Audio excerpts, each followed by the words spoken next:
Yes, Lemmy asked me to join Motorhead, which I couldn't do because I was in the midst of getting ready to record my third album, Forged in Fire.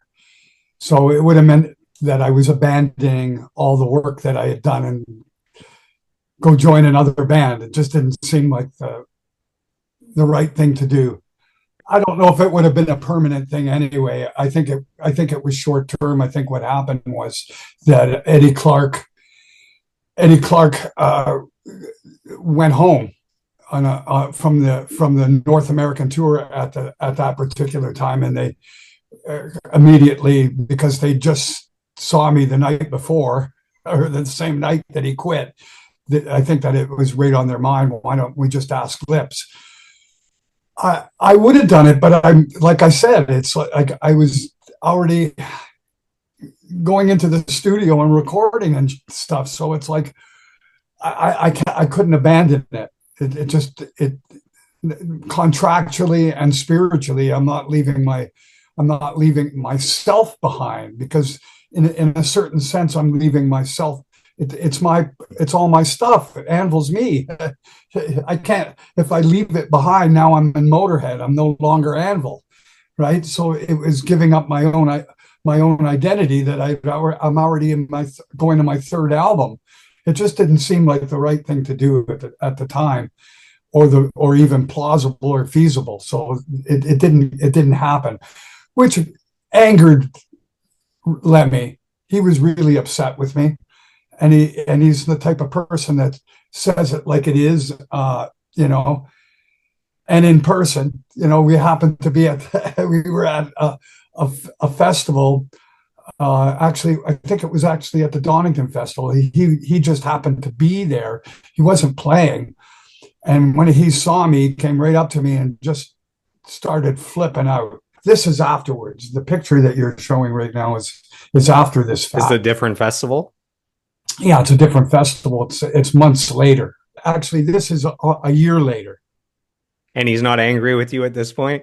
No, at this point in this picture, he already had hired Brian Robertson from Thin Lizzy, and had already recorded the album. And what he had done is where you're seeing standing there, it was like a little container. They call them containers. It's basically it's like a square box made out of metal with a couple windows in it, and that's band's change room.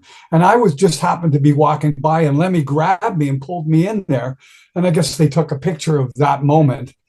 But right there, he's going, you gotta listen to this right now. And I go, what is it? It's my new album. It's got a lot of melody. I want you to hear it. And he sticks the Walkman that he had at the time, puts it on, and I'm listening to it, and I was, wow. And I was at the same time extraordinarily relieved that he still has, some kind of regard for me. You know what I mean? Because the last time I saw him at the Donington Festival, he goes, "What kind of asshole are you? Why didn't you join the band?" He goes, "You know what it would have done for your own career?" And I go, "Well, I couldn't do it." He goes, "Fuck you." And he walked away. And then the next time I saw him was here. So it's like, okay, that certainly was a big relief.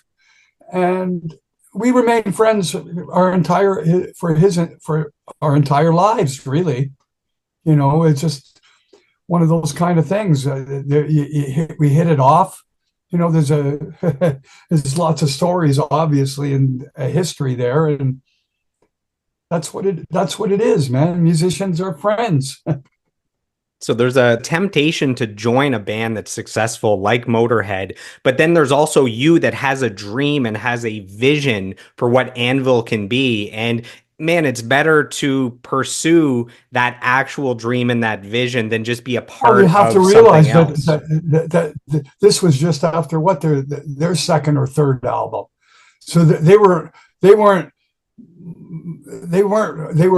ahead of us in the sense that they were more popular at the particular time, and they started before we did. They had albums out before we did, so they were ahead in line. You know what I'm saying? So we were in support of them rather than the other way around. I'm just beginning my career. I'm going in to record my third album. Why am I quitting my band? I mean, that's pretty early on to make a decision that I'm bailing on everything that I'm trying to be. I barely had a chance to make it or to do anything, really. So it was like really a toss up. What do I do? Sink one ship to go join another one that might not do maybe as well as I might do later. A lot of questions, that go through your mind. Plus the fact we didn't have real management. We never really have. And when we did, they didn't do much to help. In fact, they did more things to destroy.